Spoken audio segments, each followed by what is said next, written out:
Some types of ammunition are just too clever for their own good. Others look so wild they make the evening news before they even hit the shelves.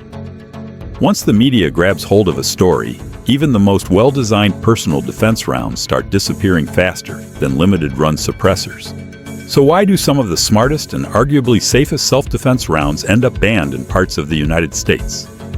In this video, we are breaking down 8 controversial types of defensive ammunition that found themselves outlawed, not because of how they actually work, but because of what politicians think they do. We are going to take a look at Teflon-coated .38 special rounds that once terrified anti-gun lawmakers, 5.6 NATO incendiary rounds that do more than just light up steel plates, and even polymer-jacketed hollow points that somehow ended up on Kansas's armor-piercing list. Yes, Kansas. And no, we are not joking. We will also dig into old-school explosive-tip gimmick rounds from the heyday of mail-order madness, Glaser safety slugs designed for federal air marshals, and frangible projectiles that the FBI actively trains with, but still get banned at your local public range. If you have ever wondered how ammunition becomes illegal, not because of its terminal ballistics, but because of poor legislative literacy, this one is for you.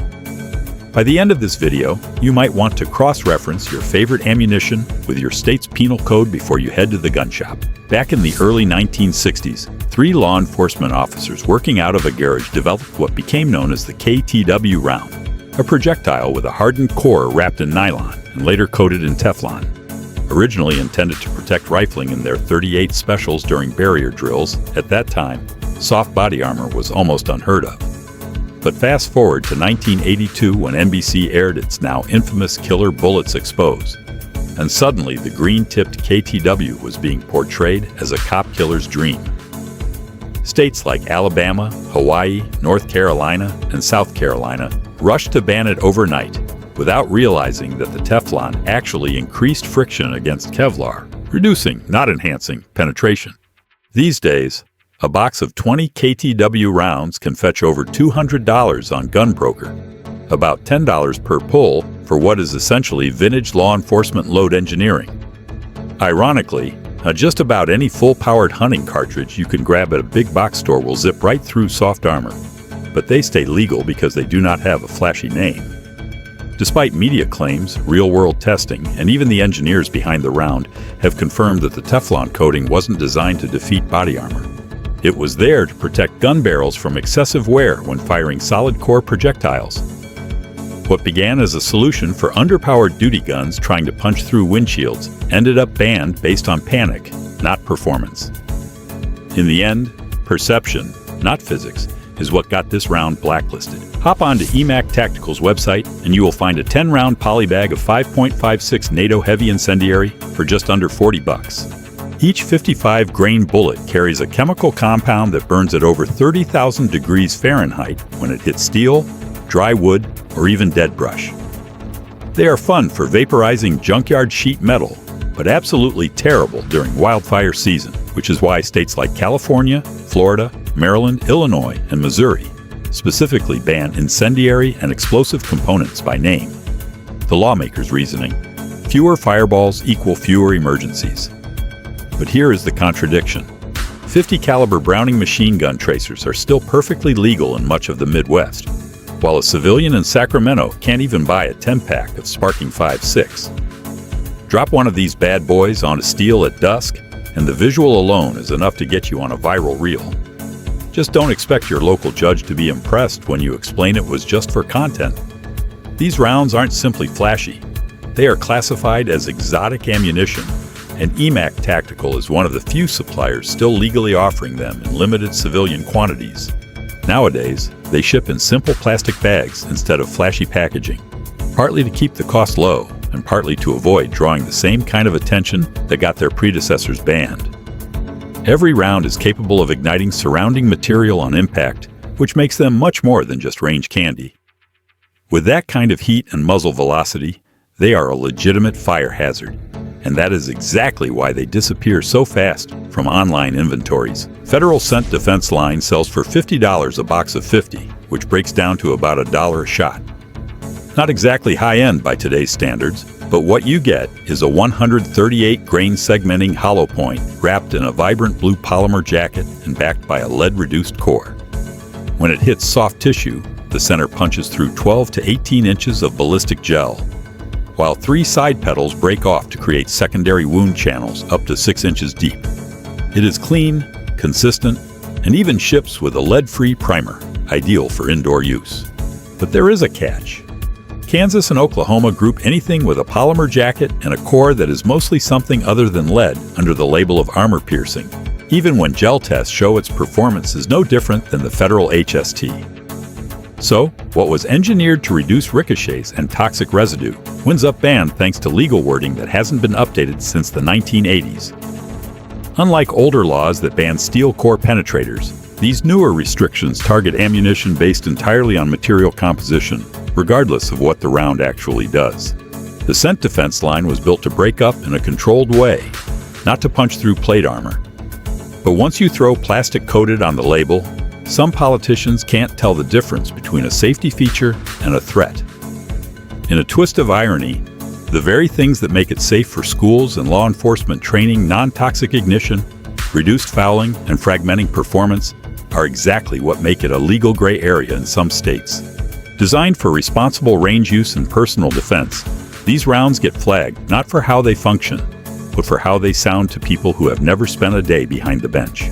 Head over to collectibleammunition.com, and you might come across a factory-sealed 10-count pack of Velk's red-tip 30 carbine exploders going for right around $100. Meanwhile, a 12-round box of 38 Special Plus P exploders from Bingham runs about $125. Crack one of those open, and what you will find inside is a tiny cavity packed with a grain or two of fast-burning flash powder. When the projectile hits its mark, the charge ignites, breaking the jacket apart and sending a burst of shrapnel through whatever soft tissue it encounters. States like Florida, Illinois, and Missouri banned these long ago, writing them off as unnecessary brutality. Realistically, these rounds serve no serious defensive role. They are range toys at best, or maybe good for pest control on the back 40. But laws are laws. A collector cruising through St. Louis with one of these relics tucked in the glove box might wind up trying to convince a patrol officer he is not running explosives across state lines. He just wanted something flashy for his ammo display. Both Velks and Bingham promoted these rounds more for their shock factor than any practical benefit. Their original packaging relied heavily on buzzwords like exploder or detonating tip to catch the attention of gun show browsers and novelty collectors. The charge inside each bullet is tiny, barely more powerful than a party popper. But because it includes a separate pyrotechnic component, it has been legally lumped in with destructive devices, and that is all it takes. Intent doesn't matter. Under the law, they are treated like handheld grenades, no matter what kind of performance they actually deliver. New Jersey never quite left the Victorian era behind when it comes to gun laws. The Garden State still officially bans so-called dumb rounds, a term that originated at the Dum Dum Arsenal near Kolkata, where British troops used to clip the tips off their .303 British bullets so they would yaw violently through enemy bodies. The problem? Today's legal system in New Jersey interprets that phrase so loosely that anything more aggressive than a full metal jacket could fall under the ban. The result? Something as basic as making an X cut into a .23 Remington round with your pocket knife turns that projectile into a felony once you cross into the state. Never mind that doing so often blows the lead clean out of the jacket and jams your bolt. In Trenton's eyes, that is instant kill territory, and it gets worse. New Jersey only allows hollow points in extremely narrow circumstances: home defense, lawful transport to the range, or hunting. Stop at a convenience store on your way back from the range, and every round in your pistol could be a separate charge. Even soft points or polymer-tipped defensive loads can get flagged depending on the interpretation of an outdated statute. The term dum-dum has no recognized definition in modern ballistic science, but thanks to its colonial baggage, it still carries legal weight. The irony? Bullets that expand on impact, designed specifically to minimize over-penetration and maximize threat stoppage, are now the national standard for both law enforcement and civilian carry. Yet in New Jersey, those same rounds fall into a gray zone that makes you legally safer carrying over-penetrating full metal jackets. In terms of logic, the law is centuries behind the ammunition. Take a look at SBR's armor-piercing catalog, and you would swear you are reading from a metallurgy journal. We are talking tungsten carbide-loaded 5.56, hardened steel core 300 blackout, and even depleted uranium variants in 338 Lapua Magnum. Every single one is hand-inspected, tuned for mission-specific roles like engine block defeat and armor penetration. None of them are available to civilians.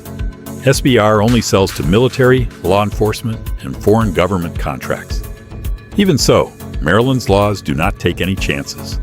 They have banned the possession of any projectile containing a core made of tungsten, beryllium, copper alloys, brass, steel, or uranium. The logic behind the law? Keep armor-piercing ammunition off the streets.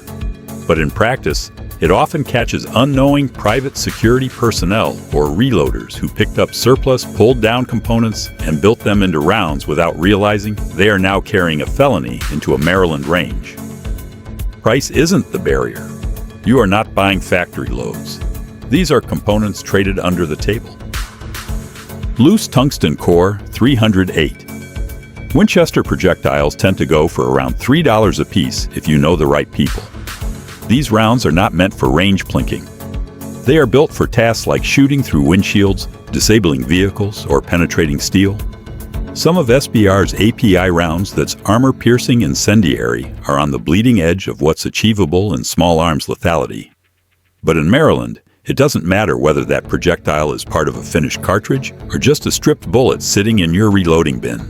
The law regulates based purely on composition, not on what the round is actually capable of. There is no room for context, no consideration for use case, just a hard line written in cold legislative ink. And once again, nuance never made it into the law books. Back in the 1970s, federal air marshals needed a handgun load that wouldn't risk punching through a plane's fuselage. That demand gave rise to the Glaser safety slug, a lightweight copper cup filled with either number 6 or number 12 birdshot, sealed under a colored polymer cap, usually blue or silver. A typical 80-grain 9mm load moves at nearly 1,500 feet per second, producing a shallow, wide wound channel that dumps energy quickly and avoids over-penetration even through drywall. Retail pricing today floats between $20 and $40 for a 20-round box. But not everyone is a fan. Some indoor ranges ban them entirely, worried about how the copper fragments might affect HVAC systems or ricochet in poorly armored bays. Several concealed carry instructors also caution against them. A heavy coat or forearm can break apart the slug prematurely, causing the birdshot to disperse before reaching anything vital. Legally, they are allowed in most jurisdictions, but optics matter in court. More than one prosecutor has waved a spent Glaser jacket in front of a jury, implying reckless disregard rather than responsible self-defense. If you choose to carry them, be ready to explain why. Still, these rounds earned a loyal following in the early days. During the controversial Strawbird tests, Glaser loads reportedly incapacitated test subjects, namely goats, faster than most other handgun rounds. The ethics and accuracy of that experiment remain heavily disputed, but it fueled a cult following among certain law enforcement circles and armed professionals.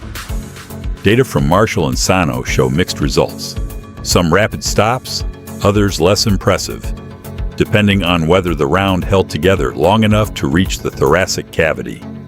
For a time, police officers even carried them in sensitive environments like courtrooms and hospital wings, where minimizing pass-through risk was the top priority.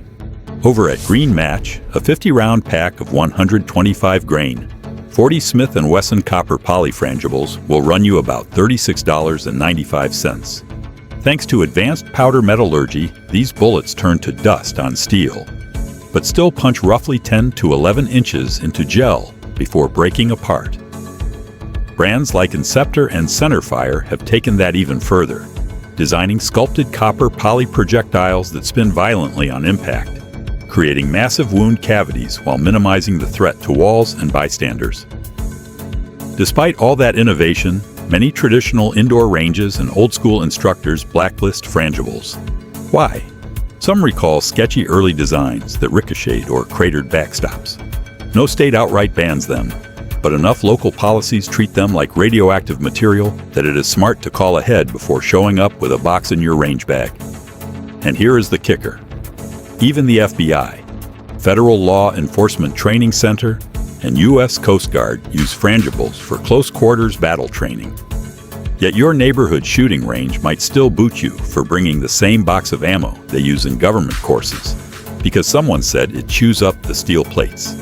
Performance-wise, modern Frangibles can hold their own. A federal HST 380 round averages 9.3 inches of penetration in ballistic gel. Meanwhile, Centerfire's 380 Frangible breaks through over 11 inches while disintegrating against studs, bones, or barriers behind drywall. And this isn't just theory. Experienced hunters have cleanly taken everything from feral hogs to white-tailed deer using copper poly rounds that dump energy fast, wreck internals, and never create an exit wound. And that wraps it up. 8 unusual types of ammunition that got banned, restricted, or just plain misunderstood into obscurity. Got a box of these oddball rounds tucked away? Maybe you have shot some and have an opinion. Drop your experience in the comments. We would love to hear it. And while you are down there, go ahead and hit that like button, share this with your shooting buddies, and subscribe for more content like this. Tap that bell icon so you never miss our next deep dive. Thanks for watching, and shoot straight.